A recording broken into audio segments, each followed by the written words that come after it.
नमस्तुभ्यं वरदे कामरूपिणे विद्यारम्भं करिष्यामि सिद्धिर्भवतु मे सदा।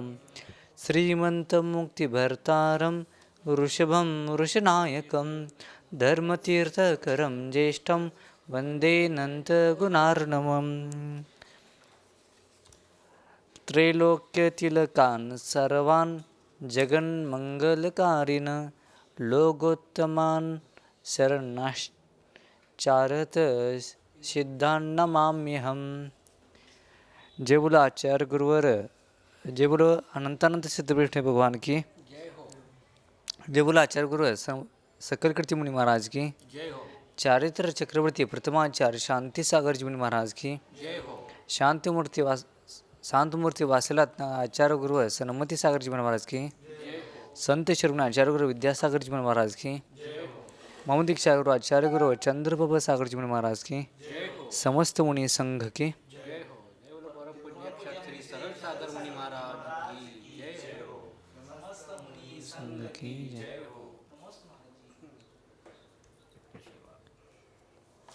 काल आचार्यजी यांनी स्वाध्यायामध्ये सांगितले होते की महायोग व्रत और गुप्ती समिति आदि से सुशोभित रहने वाले और प्रमाद रहित जो मुनि अपनी शक्ति के अनुसार अशुभ कर्म रूप शत्रुओं की संतान को भी जड़ मूल से उखाड़ देने वाले तथा मोक्ष के कारण भगवान जिनेन्द्र देव के कहे हुए और सारभूत ऐसे 12 प्रकार के तपश्चरण को ज्ञानपूर्वक धारण करते हैं, उसको उत्तम तप शुद्धि कहते हैं।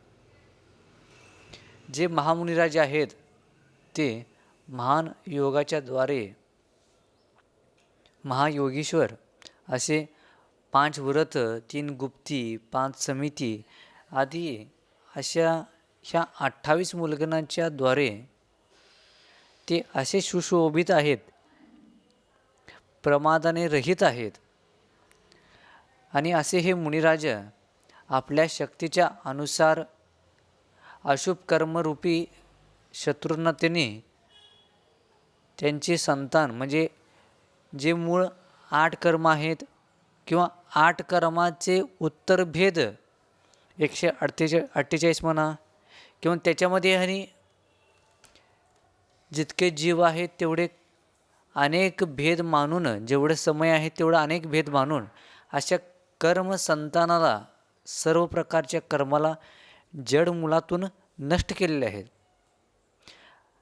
आणि जोपर्यंत हे कर्माला नष्ट करणार नाहीत तोपर्यंत हा जीव मोक्षाला प्राप्त करू शकत नाही आणि कर्माला नष्ट करायचं असेल तर मोक्षाला जायला निमित्त काय कारण आहे तर त्याच्यासाठी आचार्य भगवंतांनी सांगितले की व्रत आहे, समिती आहे, गुप्ती आहे आणि असे ह्या 12 प्रकारच्या तपाच्या द्वारे असे मुनिराज जे सुशोभित आहेत अशा ह्या कर्माला नष्ट करण्यासाठी हे अनेक प्रकारे साधना करून मोक्षाला जाण्यासाठी हे कारण आहे। भगवान जिनेंद्र देवाने सांगितलेले असे सारभूत तत्व किंवा जे 12 प्रकारचे तपश्चरण आहे अशा ह्या तपश्चरणाला धारण करून ज्ञानपूर्वक धारण करून असे हे मुनिराज उत्तम तपाच्या द्वारे शुद्धी करून ह्यांनी आत्म्याचं कल्याण करून घेतात। अशा प्रकारे काल आचार्यश्रींनी पूर्वगाथेमध्ये कथन झालं होतं। आज परत पुन्हा आचार्य गुरुवर सकल कीर्ति मुनि महाराज जी सांगत आहेत की वे मुनिराज अनेक उपवास धारण कर तप करते हैं। तपोग्नि शुष्क कर्मांगा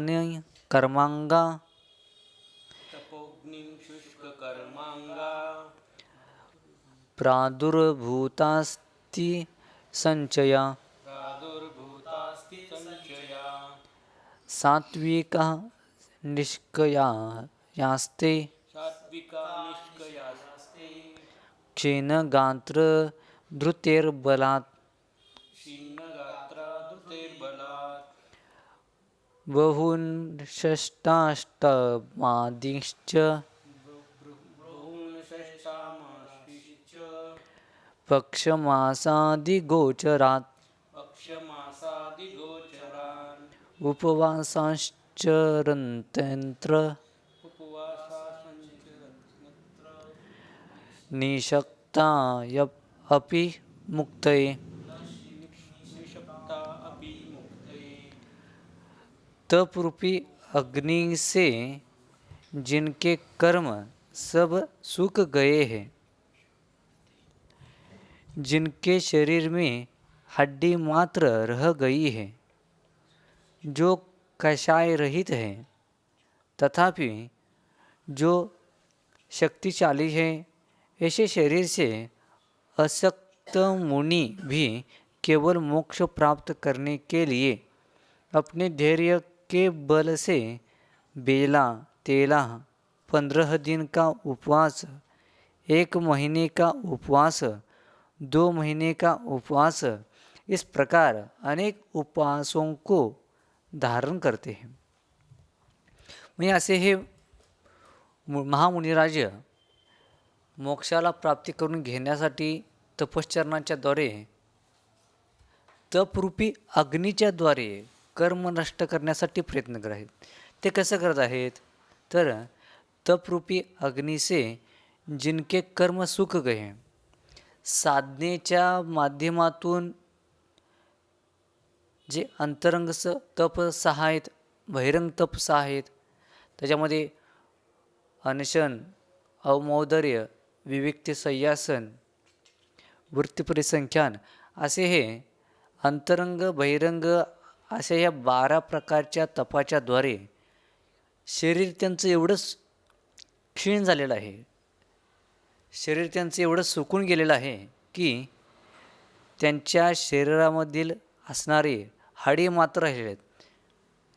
म्हणजे जे मांसर भाग आहे, शरीरावर चर्म भाग आहे, तो अतिशय क्षीण झाल्यामुळं मात्र हाडाचा पिंजराच आहे की काय असं दिसतं. आणि एवढं शरीराला क्षीण सांगतो पुढे अजून, शरीराला एवढं क्षीण केल्यानंतर फक्त शरीराला क्षीण करायचं नाही, सल्लेखनाशास्त्रामध्ये जसं मरणखंडिका, भगवती आराधना याच्यामध्ये सल्लेखनाचे अनेक भेद सांगितले. त्याच्यामधील 2 प्रकारची सल्लेखना म्हटलं तर काय सल्लेखना आणि कषाय सल्लेखना. काय सल्लेखनामध्ये शरीराला क्षीण करत जायला सांगितलं, त्याची साधना 12 वर्षाची सांगितली. क्रमाक्रमाने अनेक त्यांच्या शरीराच्या अनुकूलतेनुसार एक पदार्थ कमी करत जातात. त्याच्यामुळं शरीर क्षीण होत जातं. आणि तसंच कषायांनाही क्षीण करायला पाहिजे. राग, द्वेष, क्रोध, मान, माया, लोभ अशा ह्या जोपर्यंत कषायांना क्षीण होत नाही तोपर्यंत परिणामांची विशुद्धी होत नाही. आणि जोपर्यंत परिणामांची विशुद्धी होत नाही तोपर्यंत कर्माची निर्जरा होत नाही. म्हणून काय संलग्न आणि कषाय संलग्न अशा दोन्ही प्रकारे शरीराला आणि कषायांना क्षीण करत आपली कर्माची निर्जरा करतात. आणि जो शक्तिशाली आहे, कशाचं शक्तिशाली आहे, आत्मगुणाने जी शक्तिशाली आहेत किंवा शरीर क्षीण झालेलं आहे, कषाय क्षीण झालेलं आहे, परंतु आत्माची भावना एवढी मजबूत आहे की माझे लवकरात लवकर सर्व कर्म नष्ट होऊन मला अरहंतपद प्राप्त हो किंवा मला उत्तम समाधी साधना करून भविष्यामध्ये कमीत कमी भावामध्ये माझी पर्याय प्राप्त हो अशी भावना ठेवण्यासाठी जो आत्म्याच्या शक्तीनं अतिशय शक्तिशाली आहे, ऐसे शरीर से असक्त मुनी, शरीराने शक्ती कमी आहे परंतु आत्मबल मजबूत आहे. ऐसे शरीर से अशक्त मुनि भी केवल मोक्ष प्राप्त करने के लिए अपने धैर्य के बल से, मग असे मुनिराज शरीराला आसक्त आहेत आणि केवळ म्हणजे फक्त मोक्षाला प्राप्त करण्यासाठीच धैर्य म्हणजे धाडसानं किंवा आत्मबलानं बेलाचा अर्थ 2 उपवास पण होतो. बेलाच मरणकंडिकामध्ये काही दिवसाआधी उदाहरण आले होते. स्वाभाविक मनुष्यांचा आहार एका दिवसामध्ये 2 वेळा होतो. किती वेळा? 2 वेळा. आणि 1 वेळचा आहार म्हणजे एक बेला झालं आणि 2 वेळाचा आहार म्हणजे बेला झाला, म्हणजे 2 वेळेचं भोजन. 2 वेळेचं भोजन म्हणजे बेला झालं आणि 3 वेळेचं भोजन म्हणजे तेला झालं असं पण मानलं जाते. म्हणजे आता पुरुषोत्तम उपवास जे करतात अष्टमी चतुर्दशीला, ते कसे करतात? अष्टमीचा उपवास असेल तर सप्तमीला आदल्या दिवशी संध्याकाळच्या वेळेत भोजन करत नाहीत. सकाळी 1 वेळा भोजन करतात, संध्याकाळचं करत नाहीत. दुसऱ्या दिवशी अष्टमीला सकाळचंही त्या संध्याकाळचं येतात, म्हणजे सकाळीपासून म्हणजे आदल्या दिवसापासून काय घेतलेलं नाही. आणि दुसऱ्या दिवशी म्हणजे नवमीला 12च्या नंतर तिने भोजन करतात. त्याला म्हणतात चौलाही म्हटलं जाते, कारण तिथं 4 वेळेचं भोजन त्याग केलं. तिथे किती वेळेचं? 4 वेळेचं भोजन त्याग केलं. त्या दिवशी नवमीला संध्याकाळी जेवणार त्याने किंवा 12च्या नंतर त्याने जेवणार. हे पुरुषोत्तम उपवास झाला. आणि असे त्याला चौला पण म्हटलं जाते किंवा जिथं 4 आहाराचा त्याग केला तिथं बेलासुद्धा म्हटलं जाते. असेच उपवासाची साधना वाढवत ज्यांची उत्तम सहनन आहे किंवा उत्कृष्ट सहनन आहे, उपवासाची ज्यांना सवय आहे, असे काही साधू बेला, तेला, चोला, छला, पक्ष म्हणजे 15 दिवस असे उपवास करतात किंवा महिना उपवास करतात, 2 महिना उपवास करतात, 6 महिने उपवास करतात.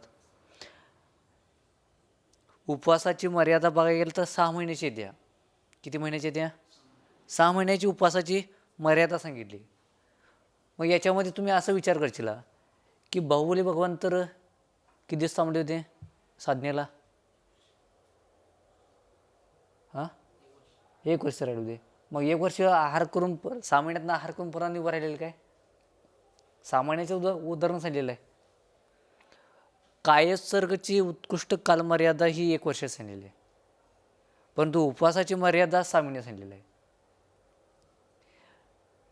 आता स्वाभाविक आहार बघायला गेलो तर पंचम कालामध्ये 2 वेळा आहार घेऊ शकतो.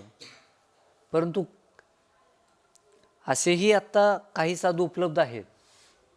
काही जण एक उपवास करतात, 2 उपवास करतात, 8 दिवस, 15 दिवस, 16 उपवास करतात. परंतु ह्याचा अर्थ असं घ्यायचं नाही की नियमानं तर 1 उपवास सांगितलं आहे किंवा एका दिवसामध्ये 24 तासामध्ये 2 वेळा आहार घ्यायला सांगितले, मग 2 वेळा घ्यायलाच पाहिजे असं आहे का? नाही. ज्यांची यथाशक्ती आहे, स्वाभाविक प्रमाणे सांगितलेलं आहे. ह्या प्रकारे ज्यांच्या त्यांच्या आरोग्याच्या अनुसार शक्तीच्या तपाच्या माध्यमातून यथाशक्ती उपवास करतात. प्रथम काल हा भोगभूमीचा आहे. प्रथम 3 काल त्याच्यामध्ये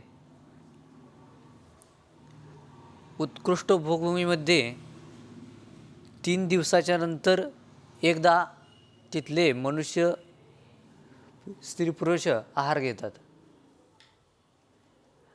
दुसऱ्या भूभूमीमध्ये 2 दिवसाच्या उपासानंतर आहार घेतात. उपास म्हणजे उपास नसतोय, परंतु 2 दिवसाच्या नंतर आहार घेतात. आणि जगन्य भूमीमध्ये 1 उपासानंतर आहार घेतात. म्हणजे 2 आहाराच्या मधला उत्कृष्ट भूमीमध्ये 3 दिवस सांगितलं, मध्यमध्ये 2 दिवस सांगितलं, जगन्यमध्ये 1 दिवस सांगितलं, चतुर्थ कालामध्ये प्रतिदिन सांगितलं. प्रतिदिन म्हणजे एकदा स्वाभाविक झाला, परंतु रोज आहार घ्यायला रोज घेतात ते. आणि पंचम कालामध्ये तसं स्वाभाविकपणे 2दा पण आहार घेऊ शकतो. आणि षष्टम कालामध्ये अनेक वेळा घेतात, त्याची मर्यादाच नाही. परंतु एवढी कालाच्या अनुसार शरीराच्या स्थितीच्या अनुसार म्हणा किंवा त्यांच्या स्वाभाविक इच्छेच्या अनुसार जसं काल पुढे गेला तसं आहार घेण्याची इच्छा वाढत गेली. तसं प्रथम कालामध्ये हिरड्याच्या बराबर आहार घेतात. हिरडा, दुसऱ्या काळामध्ये भेडा आणि आवळा हे 3 प्रकारचा आहार घेतात. म्हणजे पहिल्यांदा एकदम लहान सांगितलं, 3 उपासानंतर एकदम कमी आहार घेतात. त्यानंतर दुसऱ्या काळामध्ये त्याच्यापेक्षा थोडं जास्त झालं, तिसऱ्या काळामध्ये त्याच्यापेक्षा जास्त वाढलं, चौथ्या काळामध्ये त्याच्यापेक्षा जास्त वाढलं, पंचम काळामध्ये त्याच्यापेक्षा प्रमाण वाढलं. असं प्रमाण वाढत गेलं आणि घेण्याची वेळ पण वाढत गेली. परंतु घेण्याचं प्रमाण जरी वाढलं तर शरीर काय स्थिती वाढत गेली नाही, शरीर स्थिती ही कमी होत आली. कारण पहिल्या काळामध्ये एक कोस उंची होती आणि आता षष्टम कालामध्ये शेवटचा बघायला गेलं तर एक हात कुठं आणि ती 1 कोस कुठं. 1 कोस म्हणजे 4 किलोमीटर झालं उंची. अवसरपणी कालाच्या अनुसार हे हळू क्षीण होत गेलं. तसं तरीसुद्धा हे असे महामुनिराज धन्य आहेत की ह्या पंचम कालामध्ये सुद्धा अतिशय उत्कृष्ट असे साधना करतात. मग त्याच्यामध्ये बेला, तेला, चोला, छला, पक्ष, मास, 2 मास, 6 मास उपवास करतात. आता पंचम कालामध्ये 6 महिने तर काय उपवास करू शकत नाही, परंतु जगामध्ये आता पाहायला मिळतं की 15 दिवस 16 दिवसपर्यंत तर उपवास केलेले ऐकायला मिळतात, बघायला मिळतात. आणि असे मुनिराज धन्य आहेत.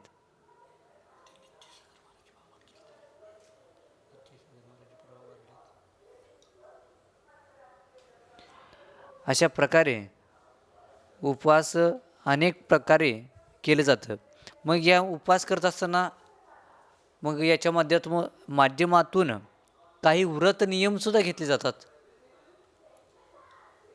जसं मोक्ष लाने के लिए क्या उग्र तप की आवश्यकता है? साधारण रूप से हम जो 28 मूल गुण हैं, एक बार आहार लेकर क्या मोक्ष नहीं जा सकते? प्रश्न स्वामी, प्रतिदिन आहार लेकर भी मोक्ष जा सकते हैं. तो फिर उग्र तप की चर्चा क्यों? उग्र तप की साधना के लिए जिनकी जो क्षमता है, वो क्षमता को बिना छिपाए वो साधना कर सकते हैं. कोई ऐसे साधु है, कोई ऐसे व्रती है 4-4 महीने खड़े रहते हैं, ये सब करते हैं, इसकी चर्चा ही क्यों होनी चाहिए? फिर अपन मुनि हैं, एक आहार हुआ, मोक्ष आना चाहिए. नहीं, जिनकी जो क्षमता है उस क्षमता के अनुसार हो सकता है. अब सिद्ध भक्ति के अंचलिका में भी आता है, कुछ तो नहीं से कुछ तो ऐसे वो चारित्र आदि की अपेक्षा से तव सिद्ध है तप के माध्यम से, नई सिद्ध है नई के माध्यम से, तव सिद्ध नई सिद्ध है नई सिद्ध, संयम सिद्ध है संयम की अपेक्षा से, संयम सिद्ध है चरित्र सिद्ध है चारित्र की अपेक्षा से. अनेक प्रकार से जा सकते हैं। कोई ऐसा कोई नियम नहीं है कि सिर्फ तप करने वाला ही जाएगा, उग्र तप करने वाला ही जाएगा। कोई नई के माध्यम से ही जाएगा, कुछ चारित्र्य से जाएगा, कुछ नई से जाएगा, कुछ ज्ञान के माध्यम से जाएगा। और फर्क ये भी हो सकता है, जो उग्र तप से जाएंगे तो जल्दी जा सकते हैं, और कर्म निजरा को अपन सामने रखेंगे, अपेक्षा से गए तो टाइम लग सकता है उनको, इसलिए ये भी कारण हो सकता है। आदिनाथ भगवान को केवल ज्ञान प्राप्त होने के लिए 1000 वर्ष लगे।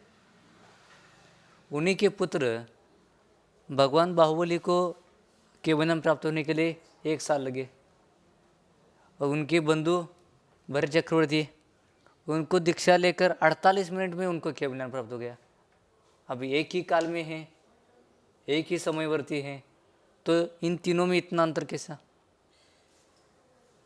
जिनकी विशुद्धि अधिक है या जिनकी कर्म निर्जरा अधिक है, उनकी कर्म निर्जरा जल्दी होकर वो केवल ज्ञान प्राप्त कर सकते हैं।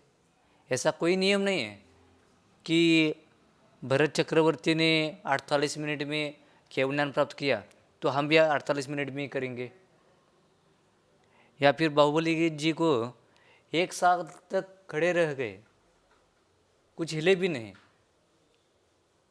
लताएं कंधे तक आ गई, इतनी स्थिरता होते हुए भी केवल ज्ञान प्राप्त नहीं हुआ। तो ऐसा कोई नियम है कि उनको इतना लगा समय तो हमको लगाना ही चाहिए? हर जीव की अलग अलग अपेक्षा है। मल्लीनाथ भगवान को सिर्फ दीक्षा लेकर 6 दिन में उनको केवल ज्ञान हो गया, तीर्थंकर की अपेक्षा से। और आदिनाथ जी को 1 साल 1000 वर्ष लगे। तो सबके अलग अलग स्थिति है।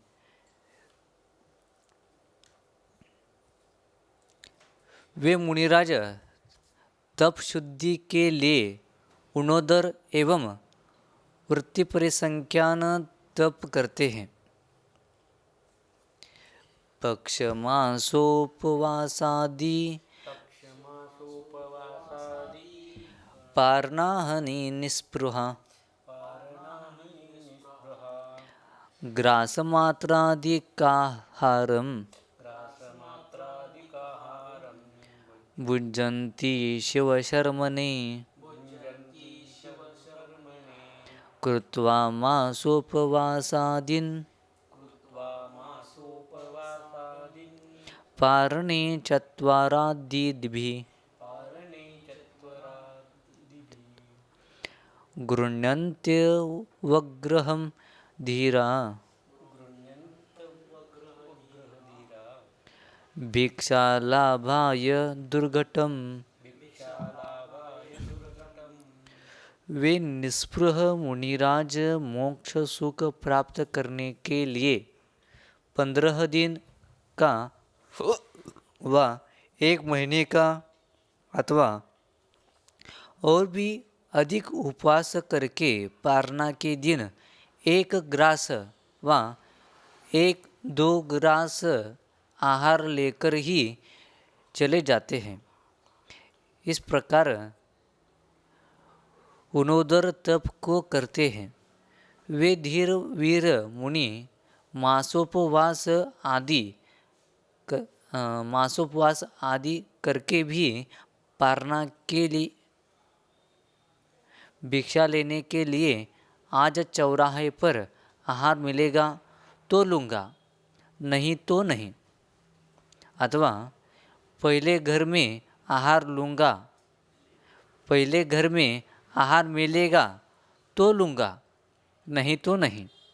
इस प्रकार पड़गाहन की प्रतिज्ञा कर वृत्ति परिसंख्यान तप धारण करते हैं। आता इथं परत पुरा सांगत आहे, असे महामुनिराज निस्पृह कुठलीही अपेक्षा न ठेवता निस्पृह भावनेने निरपेक्ष होऊन मात्र मोक्ष सुख प्राप्त करण्याची एवढीच भावना आहे आणि मोक्ष सुखाच्या प्राप्तीसाठी अन्य कुठलीही अपेक्षा न ठेवता हे मुनिराज काही जण 15 दिवस उपवास करतात, काही जण 1 महिना उपवास करतात किंवा अनेक प्रकारचे साधना करत करत किंवा अधिक प्रमाणात उपवास करतात, ज्याच्यामध्ये पारणेच्या दिवशीसुद्धा 1 ग्रास घेऊन सुद्धा ते मुनिराज परत येऊ शकतात किंवा 2 ग्रास घेऊ शकतात. स्वाभाविक आहार जर का पाहायला गेला तर 32 ग्रास प्रमाण सांगितलेलं आहे. एका मनुष्याचं स्वाभाविक आहार हा 32 ग्रास प्रमाण सांगितलं आहे एका दिवसाचं. आणि त्याच्यामध्ये 1 ग्रास म्हणजे 1000 तांदळाचा 1 ग्रास. किती? 1000 तांदळाचा 1 ग्रास. असे जास्तीत जास्त 32 ग्रास घेऊ शकतात. असा नियम नाही की प्रत्येकानं 32 ग्रास घ्यायलाच पाहिजे. काही जणांची यथाशक्ती कमीही घेऊ शकतात किंवा 32 ग्रासपर्यंत घेऊ शकतात. मग त्याच्यामध्ये जे अतिशय उत्कृष्ट साधना करणारे जे महामुनिराजे आहेत ते कमीत कमी 1 ग्रास किंवा 1 शिक्ती असं पण उदाहरण मिळते. 1 शिक्ती म्हणजे याचा अर्थ 1 तांदळाचा कणसुद्धा आहार घेऊन ते येऊ शकतात परत. महाराज जी, ग्रास में हमको सिर्फ चावल और गेहूँ लेना चाहिए, या रस, दूध और फल भी शामिल हैं, या वो नहीं शामिल? इसकी भी अपन चर्चा हो सकती है. उदाहरण तो चावल का ही मिला है, हमें अन्य चीज़ों का तो उदाहरण नहीं मिला. अगर मिला हो तो आप हमें दिखाइएगा. चर्चा हो रही थी कि चर्चा हो रही थी कि इसमें ग्रास का मतलब ही अन्न है, बाकी दूध पानी आप अनलिमिटेड ले सकते हो. तो ये भी तो उसमें शामिल है. पानी भरपेट लेके आप पानी कम करने, ऐसा सोच है. तो क्या समझना इससे?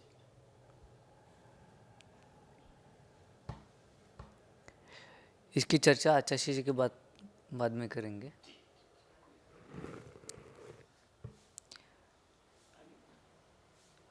वे महामुनिराज 1 ग्रास 2 ग्रास या 1 चावल का दाना लेकर कम से कम भी आहार ले सकते हैं. इसको इस प्रकार उनोदर तप कहते. ह्या प्रकारे ह्या तपाला उनोदर तप म्हणतात. उनोदर याचा अर्थ जेवढी भूक आहे त्याच्यापेक्षा कमी आहार घेऊन त्याने शांत परिणाम ठेवतात किंवा तेवढा आहार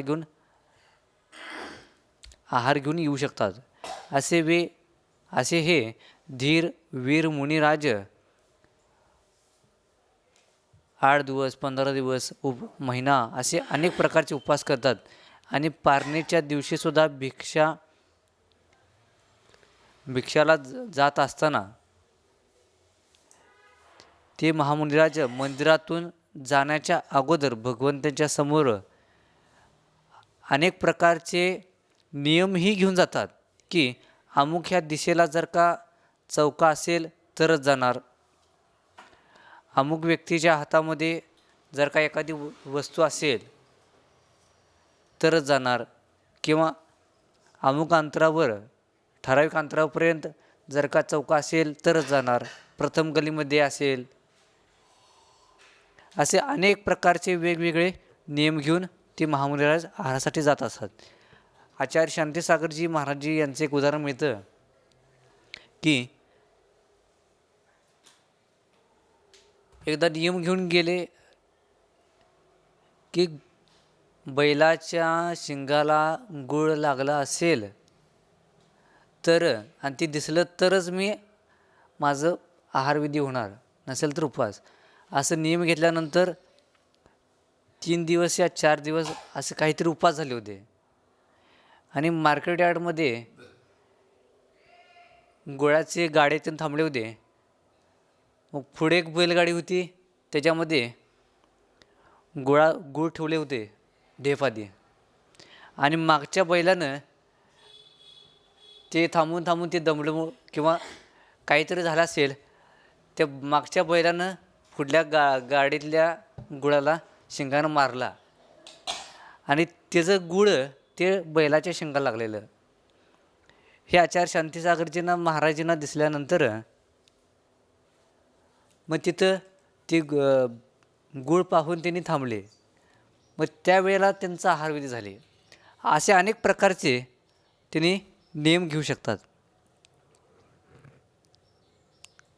अशा प्रकारे पहिले घर में आहार मिलेगा तो लूंगा नाही तो नाही, म्हणजे पहिल्या मंदिरातून बाहेर पडलेला असताना किंवा ज्या ठिकाणी आहेत त्या ठिकाणाहून तिने आहारला जात असताना जर का पहिल्या घरात मिळालं तरच जाणार, नाहीतर जाणार नाही, किंवा असे अनेक प्रकारचे नियम घेऊ शकतात. इस प्रकार पडघान की प्रतिज्ञा कर वृत्ति परिसंख्यान तप धारण करते हैं. अशा प्रकारे वृत्ती परिसंख्यान तपाच्या माध्यमातून ते मुनिराज अनेक वेगवेगळे नियम घेऊन साधना करत असतात.